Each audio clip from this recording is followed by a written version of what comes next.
Hello, in this HTML crash course video, we are going to briefly cover JavaScript and how to use it in your HTML file.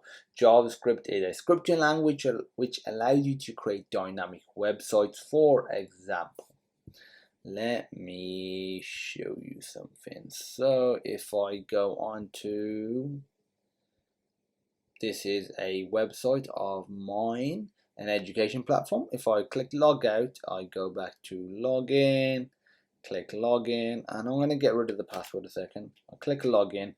This appears, errors occurred, please enter your username and password, and it's highlighted this as red. This has been done, or this has been achieved using JavaScript and jQuery as well, which is a JavaScript library, but JavaScript because it allows me to do stuff without refreshing the page, which is what something like PHP. Again, we're not covering that in this video, in this series, but just mentioning it. Something like PHP, which is a server-side language, you will need to refresh to do something in there. There are ways to get around it using a mixture of scripting like JavaScript to send or make a request to a back-end file, but again, that's a bit more complex. So what we're going to do in this video is show you how to use JavaScript. To do that, all you need to do is do a script tag, script, and in here put your JavaScript code. And I'm just going to keep it simple because again, this isn't a video to really teach you JavaScript, because I'm going to have a separate crash course on JavaScript. This video is just simply to show you how to use JavaScript in your HTML file.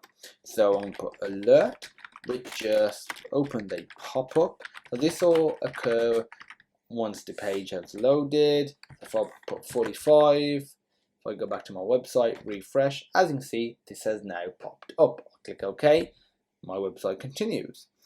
You might be thinking, okay, JavaScript. Will you use a large JavaScript if you create a complex website? Yes, you will. Simply put, you will be using a large JavaScript. So just like CSS, you don't want to put it in a script tag within your HTML file. And another problem with that is if you have several HTML files or several files that the user will visit, which you most likely will, you don't want to be duplicating JavaScript code if it's generic and you need to use it for every page or multiple pages. And that's the reason you can use a linking method which abstracts your code into a separate file like we did with CSS. So to do that, let's create a folder called JS. This is a standard.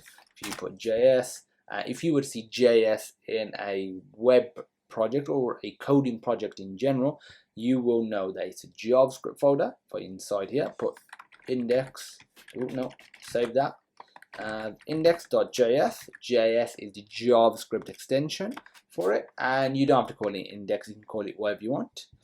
And in here, to include a JavaScript file, you simply put script source equals JS, or whatever your folder name is, / index.js.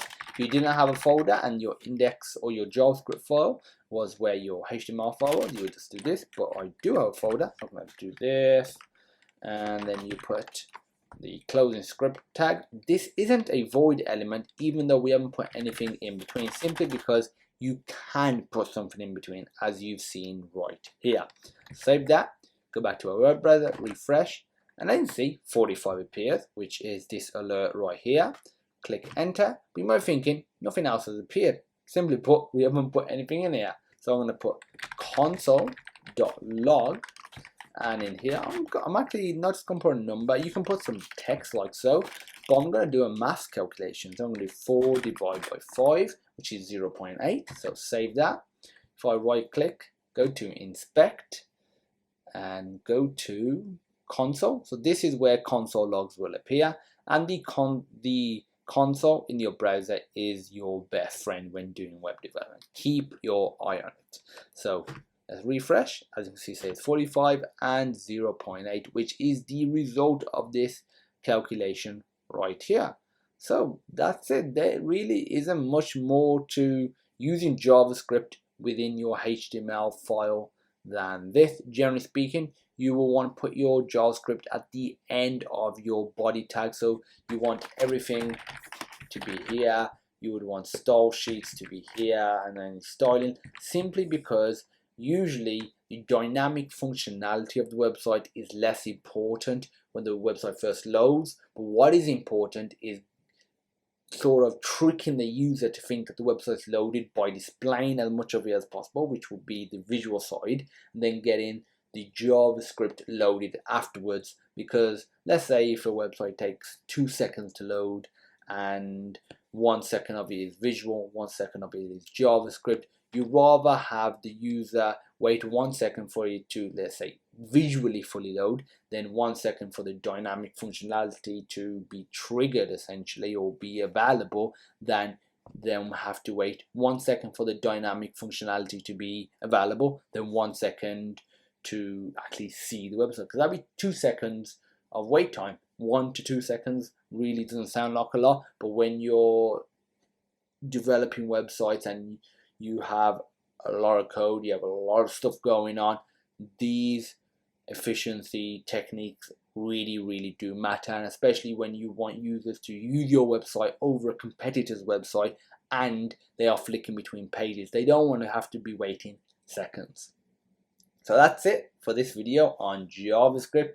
If you have any questions, feel free to post it on my education platform, sonarlearning.co.uk.